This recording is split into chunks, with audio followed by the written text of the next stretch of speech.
Ves, pues, que ni tú mismo podrás llamarme traidor. No te maté por interés, por envidia, ni por granjearme la voluntad del caudillo. Y si después seguí adelante con el llanto en el alma, si fui a las cámaras, a la gubernatura, a la secretaría y llegué luego aquí, fue porque alguien tenía que hacerlo. Este pueblo no sabe, México está ciego, sordo y tiene hambre. La gente es ignorante, pobre y estúpida. Necesita obispos, diputados, toreros y cantantes que le digan, canta, vota, reza, grita. Necesita un hombre fuerte, un presidente enérgico, que le lleve la rienda, le ponga el maíz en la boca, la letra en el ojo. Yo soy ese, solitario, odiado, temido, pero amado. Yo hago brotar las cosechas, caer la lluvia, callar el trueno, sano a los enfermos y enciendo toros bravos. Yo soy el excelentísimo señor presidente de la República General y licenciado don fulano de tal. Y cuando la tierra trepida y la muchedumbre muge, hago el padre en el zócalo y grito ¡Viva México! Por gritar ¡Viva yo! Y pongo la mano sobre mis testículos, siento que un torrente de odo de vida inunda montañas y selvas y bocas. Rugen los cañones en el horizonte y hasta la misma muerte sube al cielo y estalla, como un sol de cañas, sobre el vientre pasivo y rencoroso de la patria. Jorge Hernández Campos, el presidente. Bienvenidos a Sincronía.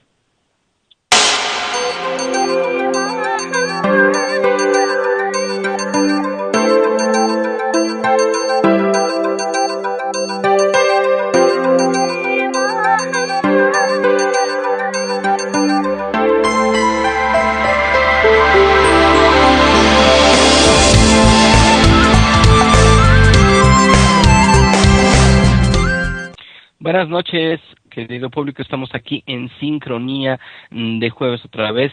Marta nos recibe con una aporreada poética una vez más, como ella acostumbra, pero también para sacudirnos a esta hora, porque es momento de recibir muchísimo conocimiento. Estamos con muchísimos asuntos a nivel nacional. Desde aquí de esta Ciudad de México tenemos un asunto acerca de un político, del líder del PRI, que puso en discusión a través, de su acto de corrupción, que no nos sorprende tanto, pero que no deja de estar en el ojo público, por supuesto, en muchísimos temas que vamos a tratar hoy en nuestra mesa política. Buenas noches, Marta, ¿cómo estás? Hola, buenas noches, Ulises, buenas noches a todos los que nos escuchan, buenas noches al equipo de Red Generación y buenas noches a todos nuestros generosos colaboradores que están hoy con nosotros. Así es, y en esta noche primaveral, pues vamos a entrar en materia directamente con Rogelio Fernández Alonso y su sección Matemáticas para Llevar. Rogelio, ¿cómo estás? Buenas noches, Ulises, buenas noches, Marta. Pues muy bien, hoy vamos a hablar de uno de los matemáticos más grandes que ha existido en toda la historia de las matemáticas, que es Arquímedes de Siracusa. Bueno, además de matemático, por supuesto, fue uno de los más grandes científicos que existió y también uno de los más grandes ingenieros. Voy a hablar nada más un poquito de su vida para poder entrar en materia acerca de su famosa cacería del número pi, siguiendo con la pauta de hablar de estos números importantes en matemáticas, uno de los cuales ya también lo habíamos presentado, el número pi. Arquímedes es famoso por muchas anécdotas. Él vivió alrededor del año 250 antes de Cristo. Vamos a ver en la primera imagen un retrato de Arquímedes que hizo un pintor italiano del siglo XVII y que me gusta mucho esa pintura. Parece ahí Arquímedes muy pensativo. Se entendía que Arquímedes todo el tiempo estaba pensando, maquinando literalmente. Fue constructor de máquinas, participó en la resistencia contra los romanos. Él vivió, nació y murió en la ciudad de Siracusa.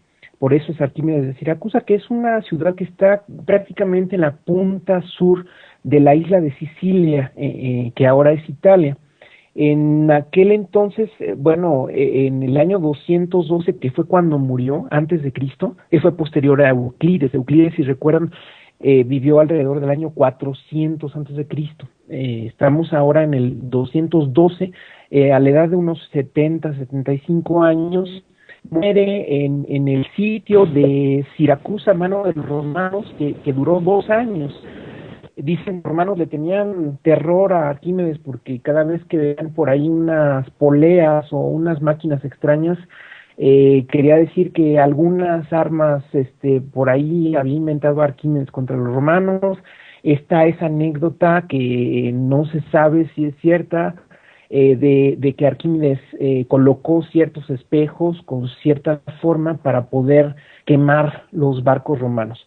Y bueno, murió a manos de un soldado romano en ese sitio de Siracusa mientras estaba, parece ser, muy atento a unos dibujos en los que estaba pensando. Vamos a tener ocasión de hablar más de Arquímedes, pero hoy nos ocupa precisamente ese problema de los muchos temas y problemas que él trató, el de aproximar el número pi en esta época. ¿Cómo lo hizo? Vamos a pasar a la segunda imagen. Lo hizo a través de polígonos regulares. Él comenzó con el hexágono. Aquí podemos ver esta figura, la figura de la izquierda. Entonces, el número pi, por definición, es la proporción que existe entre la circunferencia y el diámetro de un círculo. Entonces, lo que hizo Arquímedes fue encerrar al círculo que ahí vemos en la figura que está punteado, con al principio dos hexágonos, uno que está perfectamente adentro del círculo, que es el que está pintado en amarillo, y otro que se ve alrededor del círculo apenas tocándolo, es decir, se dice que el hexágono amarillo está inscrito y el otro hexágono está circunscribe a la circunferencia o al círculo. Entonces, lo que hizo Arquímedes fue aproximar la circunferencia cada vez más con polígonos de mayores lados. Del lado derecho aparece un dodecágono, que es decir, un polígono de 12 lados, se duplica el número de lados. Y verán ustedes cómo la circunferencia queda atrapada todavía más, de manera más apretada, y si duplicamos cada vez más, si seguimos este proceso indefinidamente, y ahí noten ustedes que está otra vez ese concepto del infinito, de llegar a un punto donde a la larga se llega, que es la circunferencia, es digamos un punto ideal, a través de una sucesión de pasos que vamos consiguiendo de manera finita, pero que continúa indefinidamente, y en este caso es la duplicación de los lados del polígono. En la figura también están viendo ustedes ángulos. Empezamos con un ángulo de 30 grados, que es la circunferencia total de 360, entre 6 serían 60, pero 30 es la mitad de ese triángulo equilátero que forma el hexágono, que está dentro del hexágono. Y aparecen también ciertas funciones trigonométricas. En aquella época no se había desarrollado la geometría por supuesto, pero la trigonometría, más no con el lenguaje que después se desarrolló en la Edad Media y en el Renacimiento. Lo que hizo Arquímedes fue comparar los perímetros de los hexágonos, bueno, de los polígonos que iban surgiendo, empezando por el hexágono, con la circunferencia, con el perímetro de la circunferencia. En la siguiente figura vemos las fórmulas que pudo sacar Arquímedes. Allí con P mayúscula estamos representando la mitad del perímetro del polígono exterior, por eso es P mayúscula, y con P minúscula la mitad del perímetro del polígono interior. ¿Por qué la mitad? Bueno, porque justamente el perímetro de la circunferencia va a ser, de acuerdo a la fórmula que conocemos, 2pi por el radio. Es decir, que el número pi va a ser justamente la circunferencia entre el diámetro, como se conoce.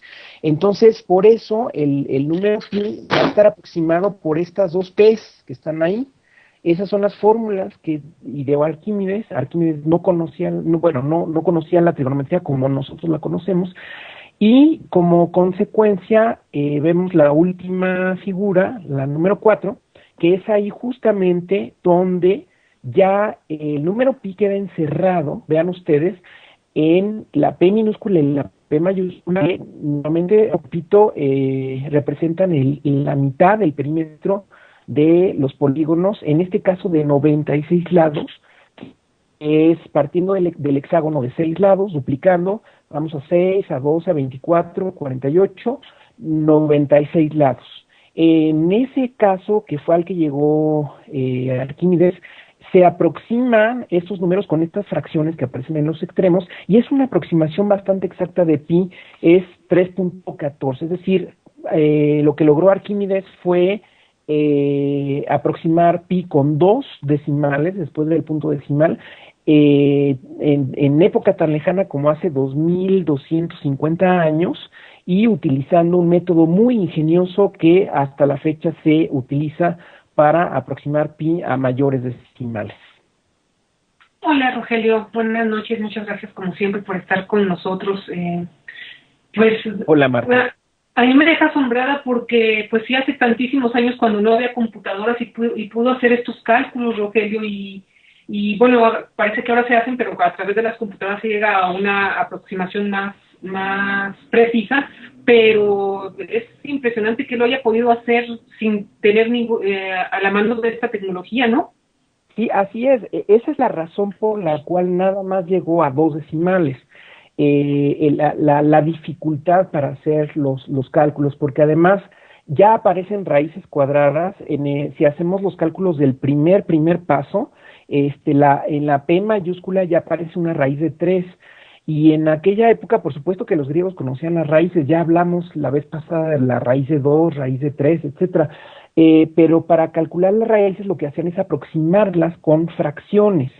Y en esos cálculos sí se tardaban bastante, se tardaban mucho, porque además la notación de los números griegos es como la de los romanos, es decir, no es práctica como la que usamos ahora, que es la notación decimal. Esa es la razón por la cual llegó nada más a 2 decimales, si no hubiera podido llegar a mucho más.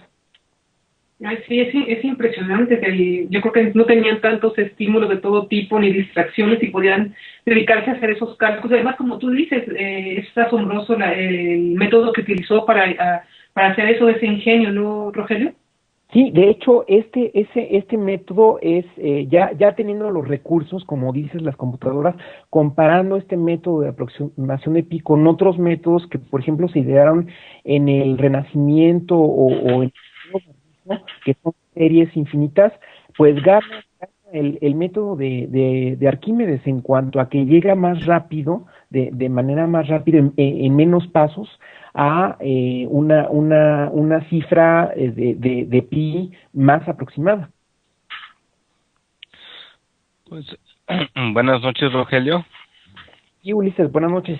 Pues qué bueno que nos traes este tema, porque bueno, Arquímedes es, aparte de todo, bueno que estuviste poniendo algunas cosas en Twitter, no precisamente matemáticas acerca de él, ¿no? Así es, traté de resumir en un párrafo todas estas anécdotas que están alrededor de él. Que decías que era un nudista público. Así es la famosa anécdota de Eureka, que sale... Ah, de Eureka, exacto, que se sale. La manera como explicar el material de la corona del rey, ¿no? Que después hablaremos de sobre eso, pero por eso digo que es un nudista público, incendiario de barcos y cazador de pi. Así es, y un prototipo del ingeniero moderno definitivamente. Muchas gracias por haber estado con nosotros, Rogelio, otra vez revelándonos las matemáticas, y te esperamos la próxima semana. Gracias a ustedes, Ulises, Marta, nos vemos la próxima vez.